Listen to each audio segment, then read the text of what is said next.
If you hadn't had that moment yet since Doctor Who returned with the 60th anniversary specials, all this new season, or, the Christmas special, if you hadn't had that moment yet when you thought, yes, Doctor Who is back, then I would say this is the episode.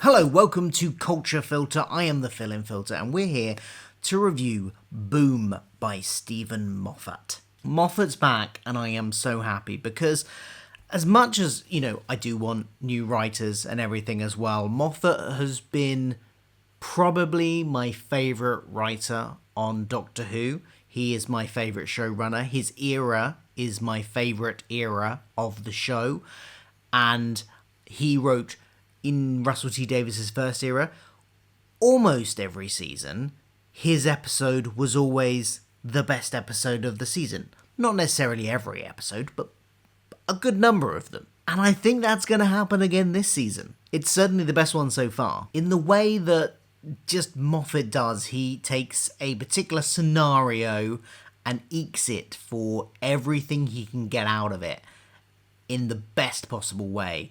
And this episode absolutely does that. Oh, I'm in a different place than I usually am. Different background because I'm doing this in my living room as opposed to my bedroom today because I didn't think my wife would be pleased if I recorded a YouTube video at 1 o'clock in the morning right next to her while she was trying to sleep. But I've got a busy day tomorrow, so I had to get this done tonight. So from the very beginning, this episode had quite just a brilliant atmosphere. First of all, the visuals. That opening scene before the credits looked stunning. They're using the volume, which is that big, Disney uses it a lot for the Star Wars stuff and I think some of the MCU stuff as well. That big new LED screen where they instead of using green screens, they literally have that projected around them in a kind of almost complete circle and then film into that, so it's all in camera. Everything, all the backgrounds and stuff are on this giant screen behind them, which I imagine is much easier to act with than a green screen because obviously you get a better sense of your environment, and then you just have a sort of small, like the immediate things around you are obviously real and physical. And yeah, it looks absolutely stunning. The whole landscape they built up here looked stunning from the very...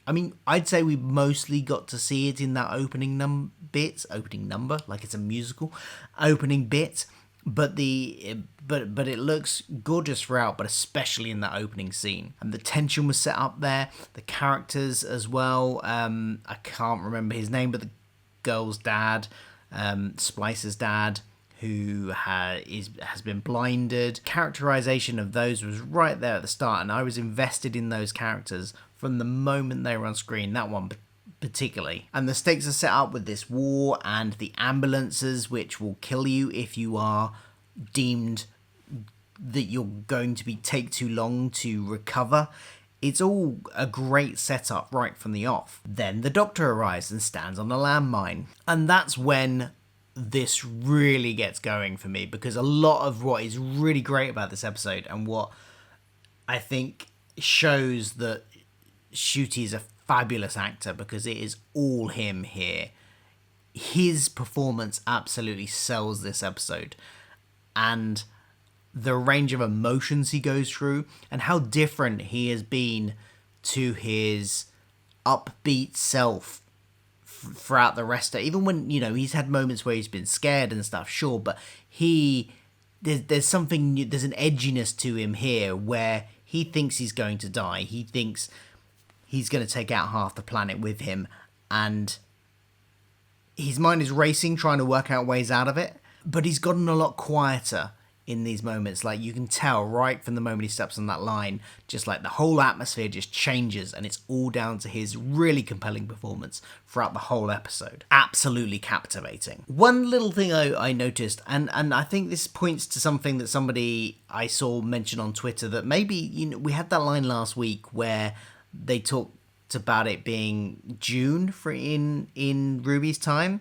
And therefore, the implication is they've been travelling with each other for 6 months. But here we get a line where the Doctor mentions, oh, this is your first alien planet.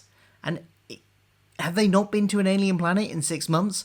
I think this might point to the fact that originally these were in a different order, and maybe this came before the Beatles episode originally, and therefore it, would have been very early on in their time traveling together. But because of this reorder of the episodes, potentially, we've now got a situation where she's been traveling with him for 6 months, and presumably I've just stayed on space stations or just on Earth in various points in its history, I guess. Nothing in the comics, which I was going to slot in here in the kind of continuity in my canon catch-up series, would contradict that so far. I don't know what's going to happen in the Titan comics, but we will see. Certainly in the Doctor Who magazine one so far, they've just been to future Manchester, so I guess that kind of fits. But we'll see what happens. But it is a bit strange that music is featuring again a bit in this episode, but in a very different way, and I think a very effective way, because the Doctor, when he stands on that landmine, starts singing this tune that Ruby hears before she finds out what's happening when she's coming out of the TARDIS still, and wonders what's going on and why he's singing. And it comes up at various points, comes up again a bit later on in the episode as well, when they're trying to do the weight exchange, and Ruby's going to give him something to get the rhythm, so we get the song again then. And it's very effective because it's done amongst this sort of chilling atmosphere of their situation, which is ever worsening. And the tension's there's always something new coming up. What I like about this episode as well is that it doesn't just stay on one side. They are in one place the whole episode, and yet there is always a new thing that they have to deal with in that. It doesn't get dry, it doesn't get old, because as soon as one thing starts to go on a bit too long, a new problem comes up, or when they solve one problem, a new problem arises. It's constantly moving, constantly escalating, and constantly keeping me on the edge of my seat throughout the whole episode. The moment where Splice comes looking for her daddy was heartbreaking. These days, anything where there's some kind of parent-child dynamic and something bad happens to either the parent or the child, and you have to see the emotional repercussions of that, always tugs at my heartstrings these days, ever since becoming a father myself. So that was a great moment. This being a Moffat episode, it's full of references to previous stuff, his own stuff and other bits of Doctor Who lore as well. So from his own stuff, you've got things like, obviously, the clerics, the army clerics, the church as an army is something that he has put in episodes before, from the Weeping Angel. I can't remember the name of it. Was it with the Byzantium and the Weeping Angels, that episode? And the Good Man Goes to War, they're there then. And then you've got things, Fish Fingers and Custard is mentioned.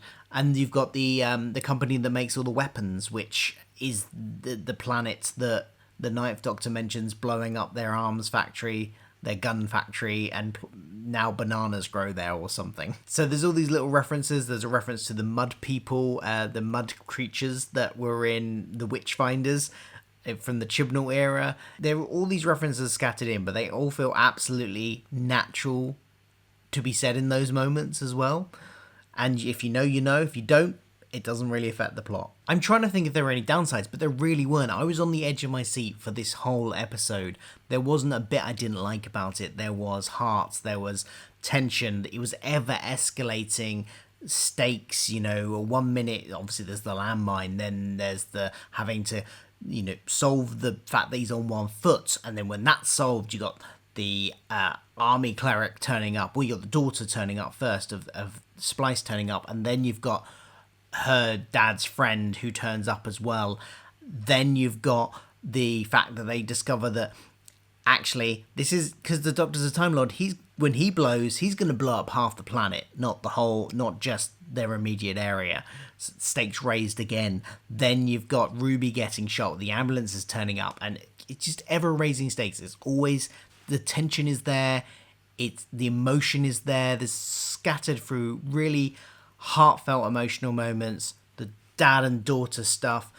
The Doctor mentioning dad to dad. It's another mention of his family. I think this is playing into my Susan theory, that we might be seeing Susan later because his family keeps on getting mentioned. That can't be a coincidence. So you got the heartfelt stuff there. The stuff with Mundy and the fact that her unrequited love interest, they just declare that they love each other, and then he gets blown up or electrocuted by the ambulance. That is such a Moffat thing to do. You know, two people that look like they're about to get happiness and he kills one of them. Absolutely a Moffat thing to do. So yeah, great tension, great emotional moments. I had this is the best episode of Doctor Who in years, I think. I've really missed Steven Moffat writing Doctor Who. I really do hope he's writing the Christmas one. That'll be good. I've always loved his Christmas episodes.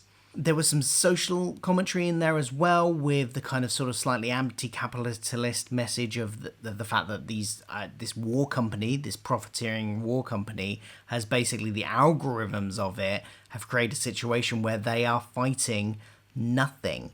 And they don't realise they're fighting nothing. They're fighting their own machines and their own algorithms, which are assessing the casualties to keep them at a level where they won't lose, but also won't give up fighting and will keep on buying more stuff.